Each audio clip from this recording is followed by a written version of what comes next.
Hi, I'm Francis Hellier, and welcome to my podcast, Metaverse. This is a podcast for the future-minded, a series for anyone on the hunt for the next big thing and all its possibilities and implications.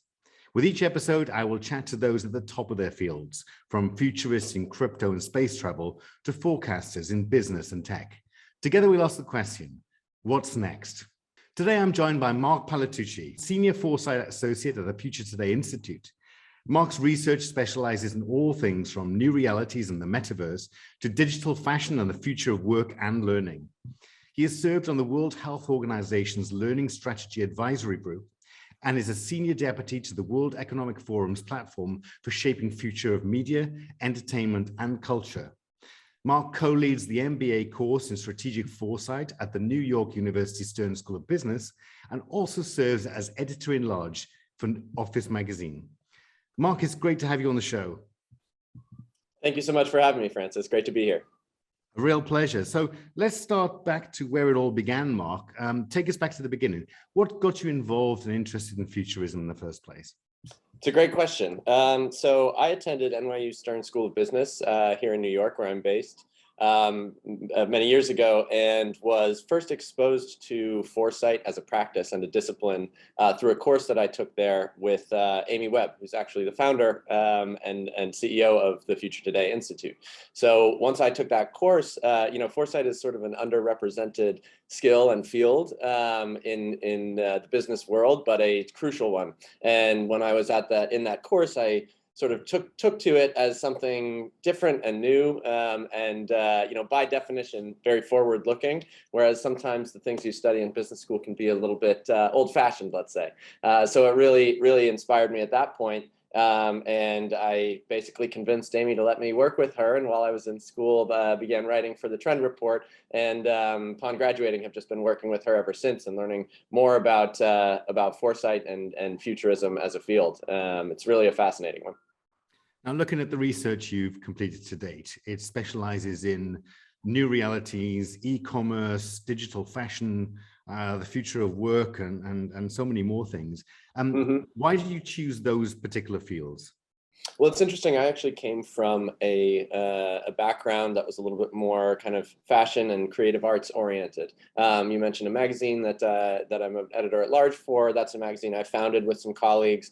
I had previous experience with luxury fashion retail and was interested in where it was headed. It's a very old-fashioned industry, forgive the pun, but I think there's some really fascinating things on the horizon for it. So that was one way that I kind of wanted to meld that experience and insight with the practices of foresight. And I also think that new realities, I mean, around, as you know, it's the name of your podcast. The metaverse is sort of a growing concern amongst folks who are just learning sort of what it is, what it isn't. And I sort of wanted to take that opportunity to try and parse it a little bit myself, hopefully help other folks understand it and see where it might be headed, especially with regard to some of these industries and business models. Really good answer. And I think that thank you for drawing attention to the name of the podcast, obviously Metaverse. What do you make of the way that technology is developing and creating these new realities that we're sort of defining as the metaverse right now? Sure, I think it's interesting because there is very spirited debate, which I'm sure you've heard and probably been part of yourself, around what the metaverse is, where it is, where it exists, whether it's still taking shape or whether it's been here all along by some people's estimations. And I think there is some insight to be had there because the technologies you mentioned, the technologies that drive the metaverse, that underpin it, and that will be sort of the technological infrastructure for it moving forward, have been under development for some of them for decades. Some of them are just emerging now. But what strikes me about the overall picture is that it is very much a constellation of technologies that are coming together and that are sort of beginning to merge in new ways, becoming more efficient, more affordable, and sort of more accepted and understood by the general public. As those things happen, that's when I feel that the metaverse as sort of a more understandable concept that we can see and actually experience in our everyday lives will really sort of come together and be formalized a little bit. What role do you think that tech in general will play in our future? And which tech do you think that we're looking at the moment will have the most impact? Sure. I think it will play an enormous role in our future. I think, at FTI, we often tackle new projects by coming at them through the lens of 11 macro sources of disruption. And those sources span everything from wealth distribution to infrastructure to demographics, geopolitics, topics like that. The 11th source is technology, and technology we treat differently than those others because it is so ingrained in every one of those other categories. So apart from it playing an enormous role in our future, I also think what's interesting is that it will, that the hardware and the devices are actually going to progressively recede a little bit more into the background, right? So one of the biggest technologies that we've been talking about for a few years now here at FTI, and that has enormous implications for the metaverse, is smart eyewear, smart glasses.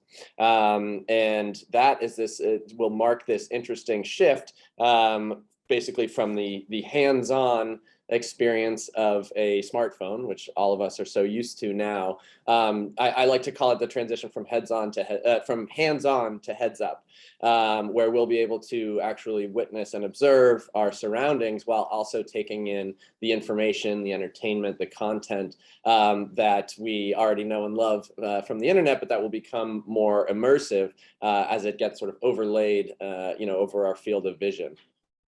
I think one of the things that we've sort of realized through this journey of the podcast and having such interesting guests on is when people are talking about the metaverse, they're not just talking about technology; they're primarily talking about creativity. And I think that's definitely one of the most exciting areas.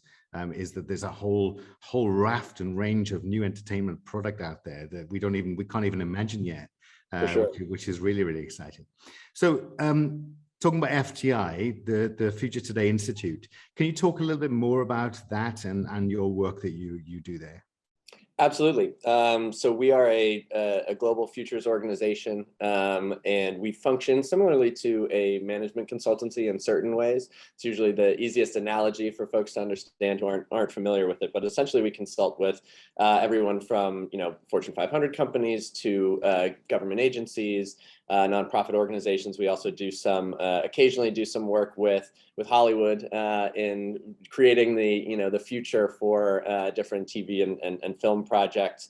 But essentially what we're coming in to do with these clients is to help them widen the aperture on what they're looking at in the future. Oftentimes internal strategy teams are looking at 2 to 3 year time horizons, and are commonly focused most on financial projections. That's an area where companies feel, okay, we can actually plot this out, make some hypotheses about what will happen with the numbers in the next few years.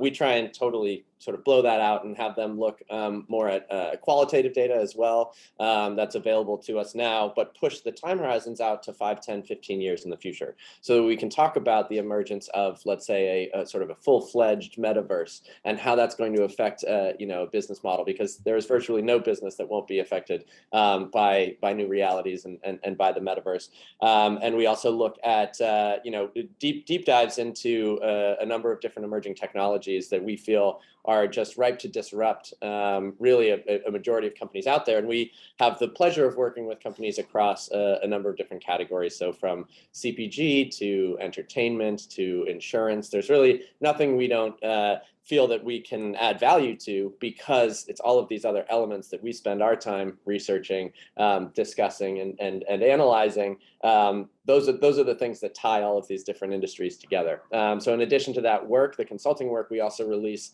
a trend report once a year, which is over 400 pages of all the emerging technologies that we spend our time discussing and researching here at the Institute. And that's freely available to everybody online. We also print a few copies as well. So that's another important component of our work.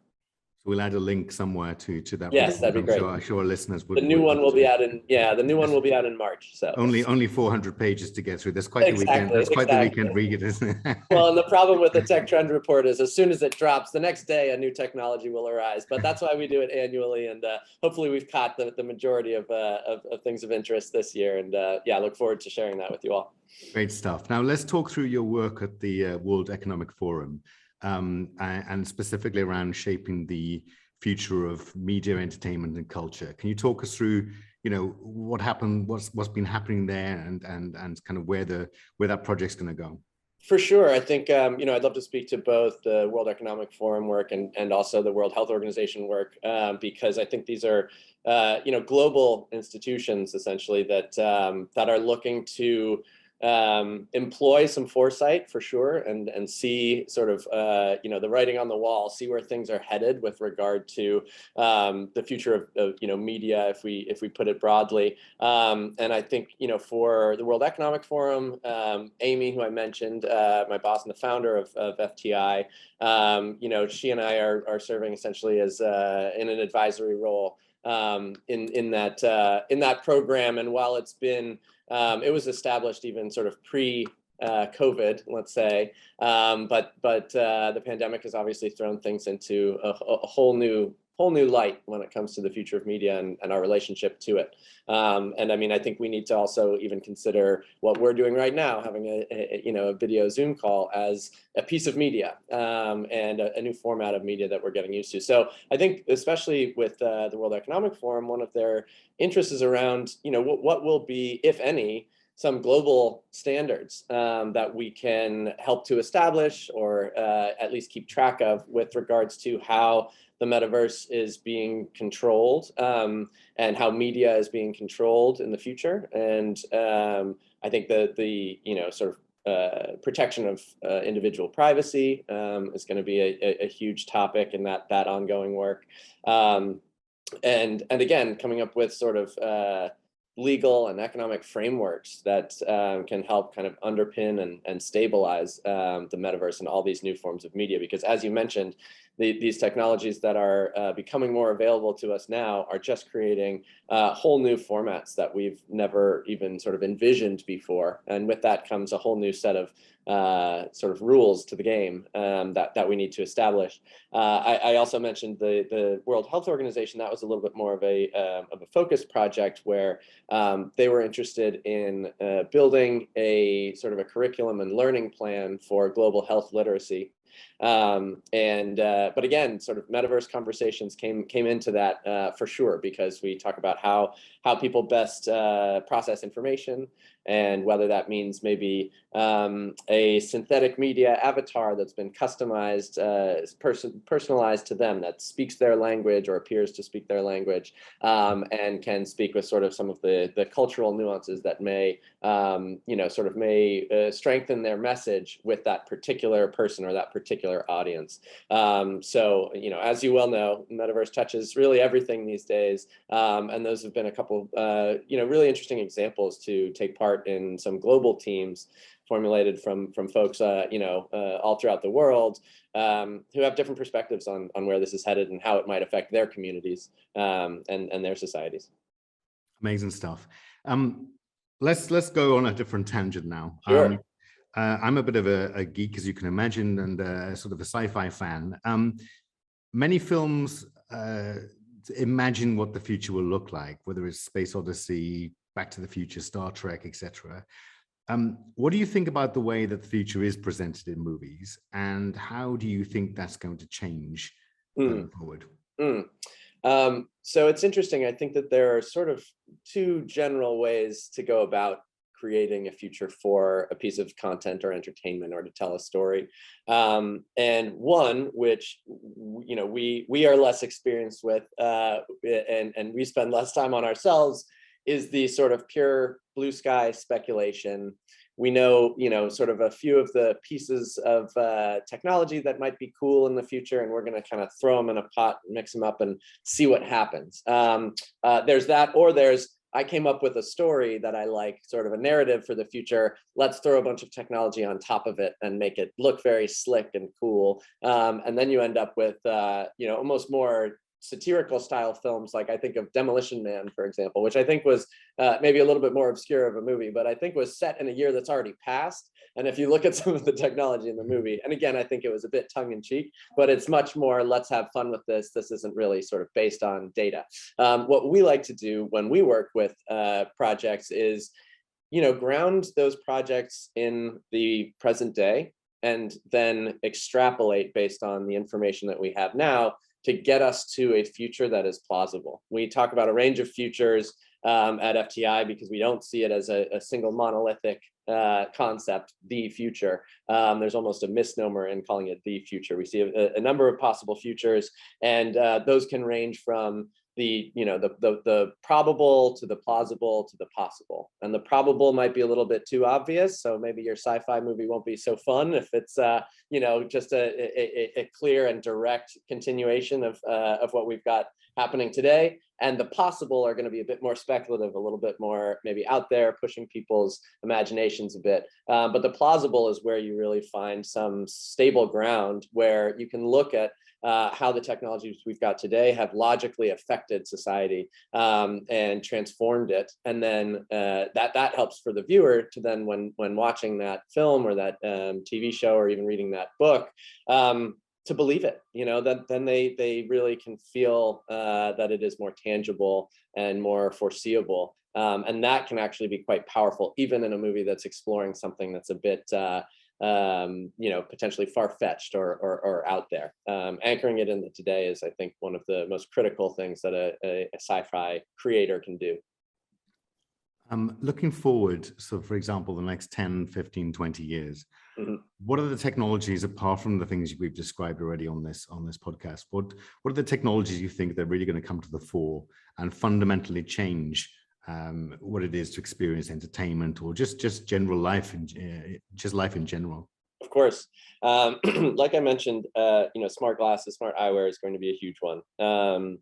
And we've already seen a number of devices already launched into market that are sort of beginning to approach what smart glasses can be. A lot of the smart glasses that are out there now, really, maybe they have a camera or a microphone and a speaker. Some use bone conduction technology, which is quite cool, where you don't have to have an earpiece or earbud in your ear, but you can still receive audio quite discreetly through those smart glasses. But what they don't have is smart lenses for the most part.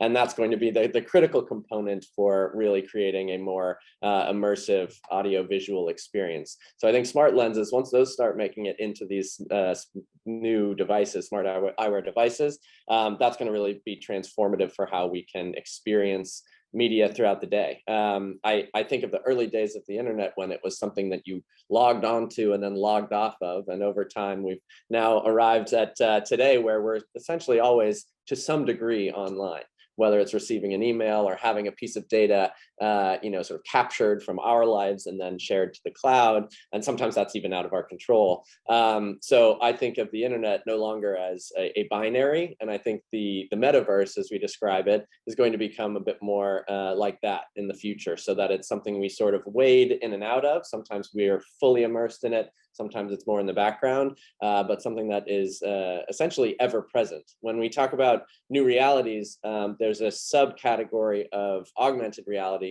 that we call diminished reality, which is actually a really fascinating sort of aspect of the entire metaverse, because when we think of augmented reality, we think something added, something additive. Okay, we've got our sort of field of vision, but maybe there's data being given to me about my surroundings, the buildings I'm looking at, the people I'm looking at, or I'm receiving a Twitter feed or some sort of social media that's sort of scrolling across my field of vision. But with DR or diminished reality, it can actually minimize your surroundings in certain ways. So say I want to take a walk through the city and not see any advertisements, or not hear the other pedestrians on the street, or I want to sit in a crowded restaurant and only really be able to see and hear whoever it is I'm dining with. Those are some interesting ways that diminished reality will shape our future in a way that is not sort of more chaotic and more stimuli, but is actually reductive in a way. And I think some folks who are worried about the future of the metaverse being so cluttered and constant stimulus, that can give them a little bit of maybe optimism about some of the other options. Yeah, I think that's really interesting. I think that when I describe what my vision of the metaverse is to people, the sort of one of the reactions is always, oh, we're going to spend more time online, or we're going to spend more time playing games. We're going to spend, our children are going to be even more distracted than they are from Instagram and TikTok and everything else today. So I suppose things like that are quite interesting as a counter argument to that thing, and making sure that whatever this path leads us to, it's a better quality of life, I guess, rather We than certainly hope so. We certainly hope so. I just think hope so. another technology that we mentioned in the report and that comes up a lot in conversations about the metaverse is synthetic media.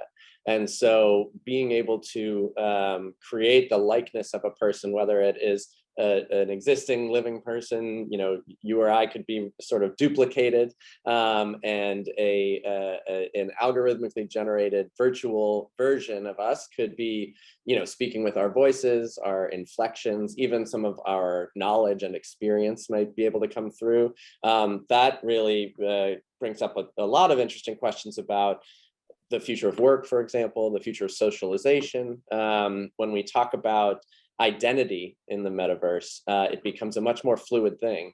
I like to bring up, there's a funny meme format you may have seen at some point, which is basically a grid of photos, and it's usually of a celebrity, and it's like, okay, here's their LinkedIn photo, here's their Facebook photo, here's Twitter, and then it always ends with Tinder or a dating site, and it's them in some, sort of more provocative clothing. But I think there's actually some insight in that meme, which is that we've already begun to fragment our identities based on what corner of the internet we're presenting ourselves in, right? So if you want to be your professional self, you put that on LinkedIn, you put your CV and your credentials. If it's more of a social site, maybe you're a little bit more expressive.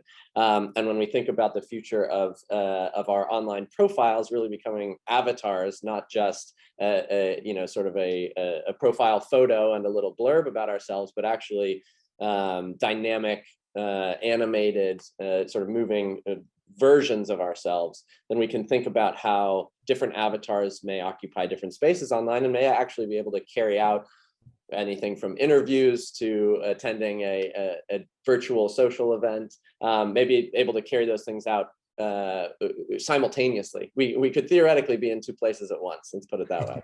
And you take that down to sort of the more mass media and creative media side of things, and an actor who wants to appear in two films at once could license out their likeness to be synthetically generated for a film. Maybe they get paid a little less, but they don't have to do any work after their likeness has been captured and recreated. And I think what's especially interesting, you bring up creativity in the metaverse. We no longer have to adhere to the rules of physics, or chronology. So if I wanted to cast somebody in a film I was creating, I could cast a younger version of themselves, and not have to use sort of CGI or makeup or prosthetics, but actually have a sort of a captured version that we could then synthetically generate. So it really, sky's the limit in many ways when it comes to synthetic media, and how it might be applied in the future. Really, really exciting stuff. Thank you for sharing your thoughts on that. So what does the future hold for you, Marc, personally, and for the Future Today Institute? Absolutely. I think that one of the things that we do for foresight, we work because we love foresight. We love strategic foresight and futurism. And as I mentioned earlier, in a place like a business school, it might be a little bit underrepresented. There's not as much familiarity with it as a field, but we are first and foremost trying to help our clients, right, and help them prepare for the uncertainties of the future. We like to say a lot of folks think of futurism, okay, is this crystal ball prognostication? We like to say we don't make predictions, we make connections. And so we are helping organizations prepare and try and mitigate future risks, but we're not telling anybody this is what will happen. We work with those bounds of probability, plausibility, possibility, and that's going to be our our primary role going forward. But there's a number of other projects that we undertake to help almost evangelize for futurism and strategic foresight. We want folks to be doing this on their own. They can apply strategic foresight to their own lives when trying to kind of envision what their next decade might look like. But most certainly they can apply it to benefit the organizations they work in. The class that we teach at NYU, so I now co-teach that class with Amy that I took those many years ago, and that's a fantastic way to really bring some new people into the fold, get them not only the knowledge of foresight, but give them actual experience. They work on projects throughout the semester where they're applying our methodology and applying our frameworks, and that's what we really want to see spread. The frameworks that we've built, that Amy's built over the 15 years plus that she's worked with the Institute, those are all open source. And so like the report, we like to sort of share those freely, and really just want to encourage folks to get in the practice of exercising strategic foresight. And frankly, we think that it can benefit, the greater world if governments take a closer look at standing up foresight agencies or departments, and taking a look past that, if not to be too US centric, but taking a look past the 4-year presidential term as the opportunity to make change, and actually looking 5, 10, 15 years into the future. Well, Marc, it's been an absolute pleasure having you on Metaverse. I've really thoroughly enjoyed our conversation. Thank you for sharing all your thoughts on all these wonderful subjects, and I wish you every continued success into the future. My pleasure, Francis. It's been great to be a guest on your show, and thank you for the thoughtful questions. Pleasure. So you've been listening to Metaverse with me, Francis Hellier. Thank you to my guest, Marc Palatucci, for a fantastic conversation. Tweet us at MetaversePod with any suggestions or feedback. And if you enjoyed the episode, please do share a link on social media. You can sign up to receive an email when a new episode drops at our website, metaverse.fm.